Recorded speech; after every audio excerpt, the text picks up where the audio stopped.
Vamos lá ver o nosso amigo Richardson agora.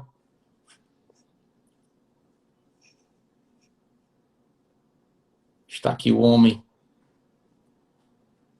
chamar para conversar um pouquinho.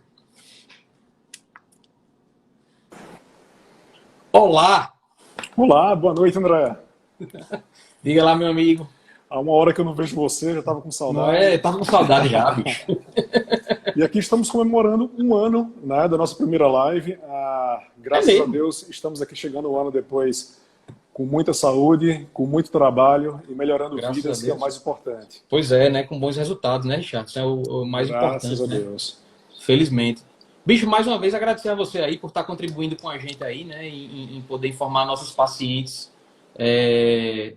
e tranquilizá-los principalmente, né? A gente, como você falou, um ano atrás a gente fez uma live sobre anestesia e cirurgia bariátrica, cirurgia digestiva, em que a gente tentou levantar alguns temas que os pacientes mais perguntam, né?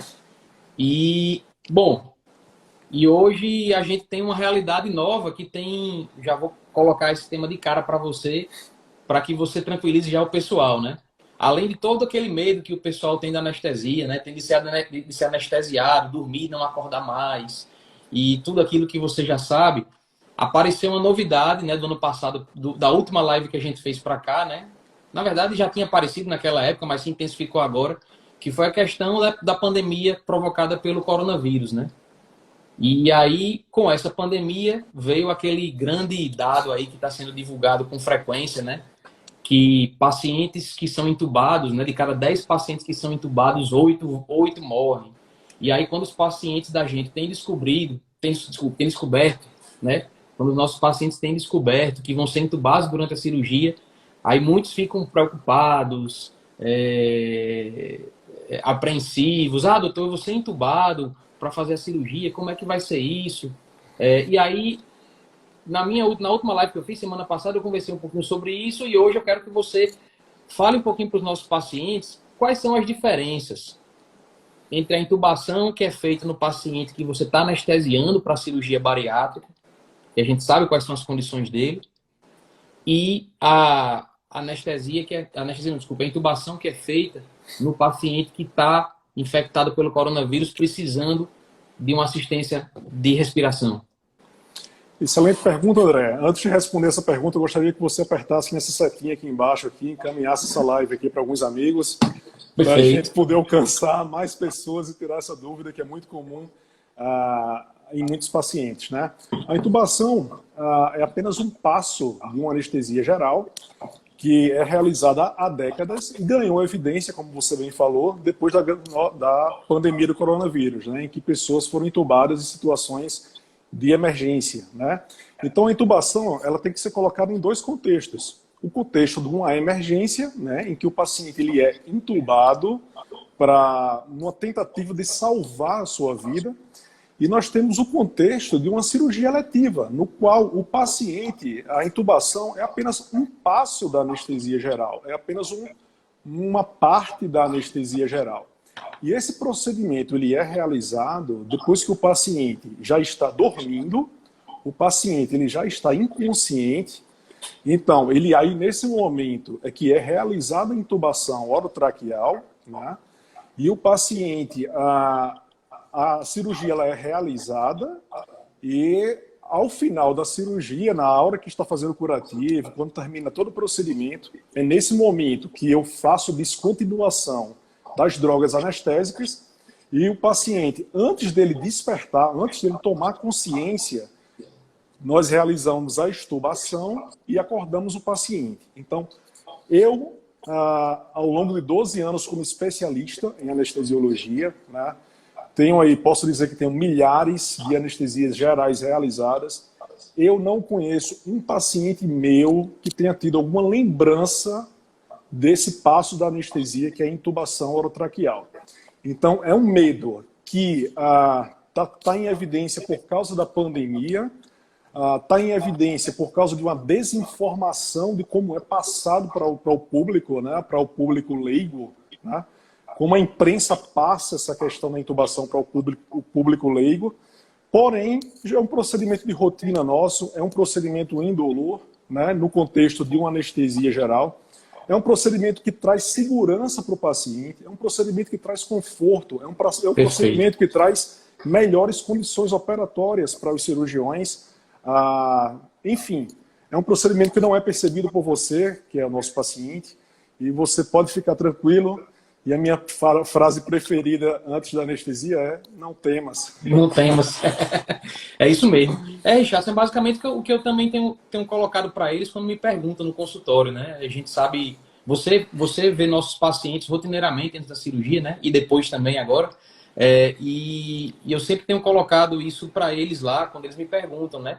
Ah, mas essa questão da intubação, e eu sempre falo exatamente isso que você colocou, e enfatizando também que quando a intubação é feita num paciente com infecção pelo coronavírus, normalmente é um paciente que está muito grave, numa condição muito crítica, né, normalmente.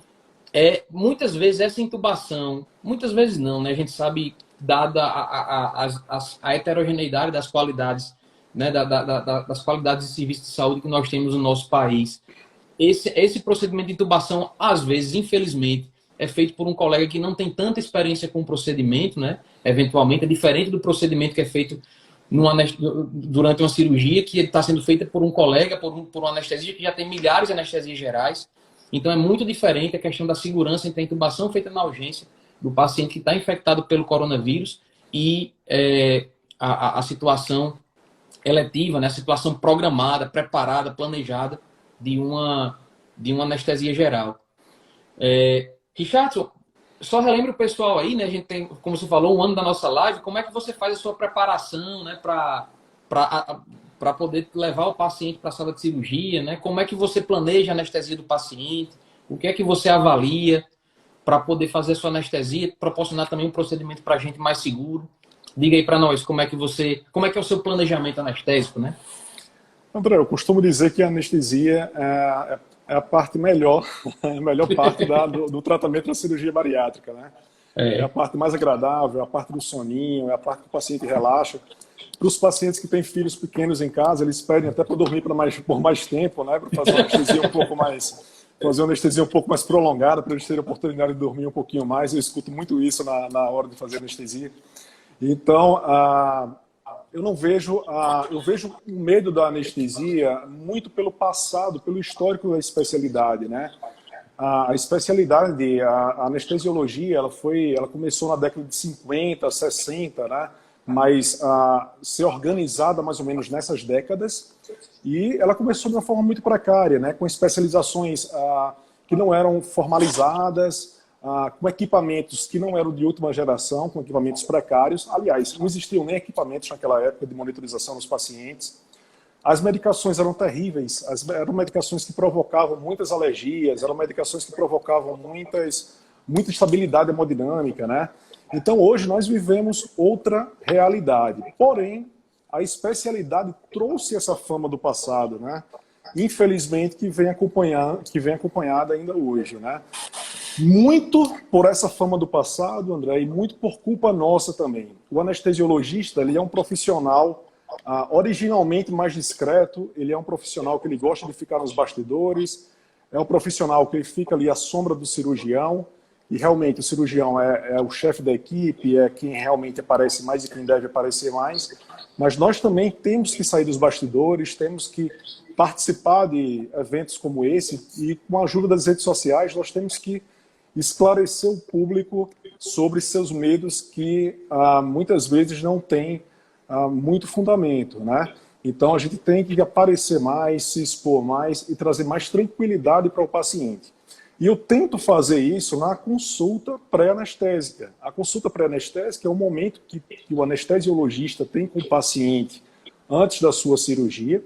Infelizmente, não conseguimos realizar com todos os pacientes, porque pelo volume de pacientes, pelo volume de cirurgias, a gente passa o dia trabalhando, quase que eu não conseguia nem entrar na live hoje, né, André? Tanto corrido, amanhã nós temos 5 cirurgias bariátricas para realizar, uma fila grande de pacientes, mas a gente sempre tenta realizar essa consulta pré-anestésica que tem a maior importância para o paciente, para deixar ele tranquilo, para ele conhecer seu anestesiologista, para ele saber o que vai acontecer, como é que vai ser a técnica que vai ser empregada, para ele saber detalhes que às vezes são muito simples, mas que para o paciente tem uma importância muito grande. Então, essa conversa antes, na semana antes da cirurgia, ou até, às vezes até na véspera da cirurgia, muitas vezes a gente não consegue agendar com os pacientes, que também tem muitas consultas, né, no pré-operatório, mas essa conversa ela serve para deixar o paciente mais tranquilo, e muitos pacientes até dispensam tranquilizantes antes da realização da anestesia, porque chegam tranquilos, chegam super tranquilos, chegam mais relaxados, apenas com consulta pré-anestésica, né? Excelente. E é na consulta pré-anestésica que nós fazemos a importância para o anestesiologista é fazer uma estratificação de risco do paciente. O paciente que é hipertenso, o paciente que é diabético, o paciente que tem uma doença de tireoide. Então é na consulta pré-anestésica que nós fazemos uma estratificação de risco para que nós possamos prever qualquer tipo de complicação durante o transoperatório e nós possamos nos antecipar a essas complicações. Então, né, na consulta pré que nós fazemos esse tipo de abordagem. Maravilha. E tem uma perguntinha aqui, Richard, eu queria que você respondesse logo, que essa é bem interessante e vai remontar uma coisa que você já falou aqui, né? Um detalhe que você já falou. Uma perguntinha que apareceu nos meus stories hoje, que de uma pessoa que já ouvi muitos relatos de pessoas que morreram na anestesia da cirurgia e por qual motivo isso acontece. Você tem escutado muitos relatos de pessoas que morreram na anestesia da cirurgia bariátrica? Eu gostaria até de conversar com essa pessoa que fez essa afirmação, porque está sabendo muito mais do que eu. Porque é muito raro um evento de acidente durante o procedimento anestésico, é raríssimo. Graças a Deus, é cada vez mais raro. Uma vez eu li um estudo que mostrava que a probabilidade de você sofrer um acidente, como nós chamamos, né, durante um procedimento cirúrgico e anestésico, é a mesma probabilidade de você viajar para a Disney e sofrer um acidente por lá. Ou seja, é baixíssimo, né? Então, claro que eventos negativos chamam mais atenção. Se você pegar um site de um hotel, por exemplo, e você for olhar opiniões dos hóspedes, você vai ter 1000 opiniões positivas. Se você tiver uma opinião negativa, aquela vai chamar mais a sua atenção, né? Isso. Então, o ser humano ele tem essa tendência de prestar mais atenção à tragédia, né? Mas as tragédias são raríssimas. Graças a Deus, são raríssimas, são mínimas. Nós não podemos dizer que é zero o risco, porque na medicina não existe zero. Não existe risco não zero, é uma exatamente. ciência exata. Porém, nós podemos afirmar que é praticamente zero. Um paciente bem acompanhado, um paciente bem preparado, com um profissional competente do lado, esse risco se aproxima muito de zero. Então, é importante o paciente, primeiramente, confiar no seu Deus, segundo, confiar no seu cirurgião e confiar na sua equipe, né? Que vai dar tudo certo, e confiar nos números também. Que se você for olhar as estatísticas, está tudo a nosso favor. Sim, sem dúvida, sem dúvida. Muito bem, meu amigo. Vamos ver se o pessoal tem alguma perguntinha aqui no chat. O pessoal perguntou aqui alguma coisa. Mas é isso, Rick. É exatamente isso aí que você colocou. A gente tem que considerar que a anestesia hoje é um procedimento de extrema segurança, né? Eu até ia projetar aqui para a gente poder terminar nossa conversa essa afirmação aqui de uma paciente que deixou aqui, que disse que estão fazendo muito medo, que ela só se preocupa com anestesia. E você deixar aí sua mensagem, né? Sua frase típica agora, né? Que é a não temas, né? Não temas que a anestesia, na verdade, realmente é um procedimento hoje que é feito com muita segurança. Eu realmente nunca tive oportunidade, eu tenho contato com cirurgia já, tem quase 18 anos e nunca tive a oportunidade de testemunhar absolutamente nenhum tipo de evento de complicação anestésica. Infelizmente, já tive a oportunidade de testemunhar algumas intercorrências em cirurgia, mas em anestesia jamais. Né? Eu gosto muito de falar não temas, André, porque um pesquisador, eu assisti numa live uma vez, um pesquisador, um cara bem, que estava com tempo livre, né?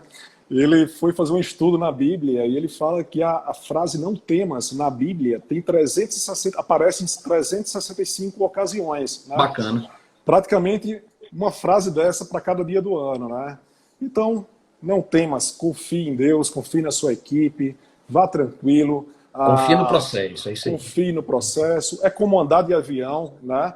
Muitas vezes você entra dentro de um avião, você não sabe quem é o seu piloto, mas você confia que ele está bem treinado, você confia que a equipe que está participando daquele processo lá é bem treinada, e você tem que se entregar e viajar tranquilo e confiar em Deus que vai dar tudo certo. Então, e a gente está aqui, né, para tirar todas as dúvidas, tirar todos os medos e tentar deixar o paciente mais tranquilo.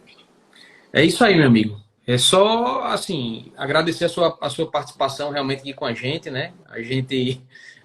A Luiz colocou aí, Richardson para presidente, não temos. Ele até se comportou bem hoje, né? Se comportou bem hoje, né? Bom, agradecer a sua participação, Richardson. Eu que acho agradeço. Que é sempre importante a gente estar revisitando esses temas, né?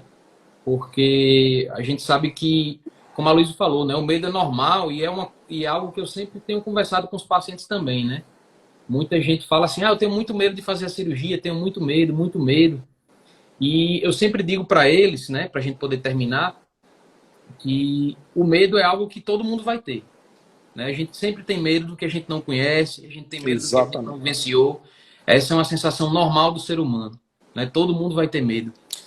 O medo é normal, o medo André, desculpa interromper, o medo é até importante para a nossa vida, né? Nós evitamos de fazer muitas bobagens por causa do medo. Era isso que eu ia colocar. Mas é importante destacar também que a melhor parte da nossa vida está quando nós ultrapassamos o medo, quando nós encaramos isso aí, quando nós ultrapassamos essa barreira que nos impede de ser felizes, né? E de buscarmos uma qualidade de vida melhor. E o melhor da nossa vida está depois dessa barreira, depois desse medo. Exatamente. Então, você está com medo, vai com medo mesmo, encara que vai dar tudo certo e o melhor está por vir. Pois é o que a gente espera mesmo. E eu sempre digo para eles isso, né? Eu digo que o medo, quando ele é utilizado como uma força motriz para que você possa se ter cautela, ter prudência, se preparar, se informar, ele pode ser utilizado a seu favor. E é como você disse, perfeita essa frase, né? As melhores coisas das nossas vidas podem estar além do medo, né? Então é isso que é importante a gente colocar. Meu amigo, muito obrigado pela sua participação. A gente sabe que você está um pouquinho cansado hoje da nossa rotina, né? E amanhã tem muito mais chão aí pela frente. Então, obrigado por dedicar esse tempo aí para conversar com nossos pacientes aí, nossos seguidores, viu? E esperamos nos encontrar mais vezes, né? Eu vou ver se eu consigo ajustar esse meu Instagram para a gente poder entrar com as 4 janelinhas como eu estava planejando. Mas eu acho que no final a improvisada foi boa, cada um falando um pouquinho e eu acompanhando aqui. Só para falar para o pessoal que essa live eu vou deixar gravada, tá certo? Vocês vão ter a oportunidade de ver lá no meu Instagram e estejam sempre visitando o Instagram de Richardson, de Hércules e Aloísio, que está todo mundo sempre colocando muita informação sobre cirurgia. Né? A gente sabe que esse trabalho ele está só começando, né? Está só começando. A gente sabe que a onda anti-cirurgia bariátrica ainda existe, é muito grande. E a gente está só começando nesse trabalho e depende muito de informação para que a gente possa mudar essa realidade. Richardson, um grande abraço. Agradeço também a Aloísio e a Hércules, né, pela participação aí, por terem encarado essa ideia junto comigo aí, da gente estar aqui numa sexta-feira de noite, jogando um pouquinho de informação para vocês. Meu amigo, um grande abraço e até amanhã. A gente se encontra amanhã. Até amanhã. Tchau, tchau. Até mais. Boa noite a todos.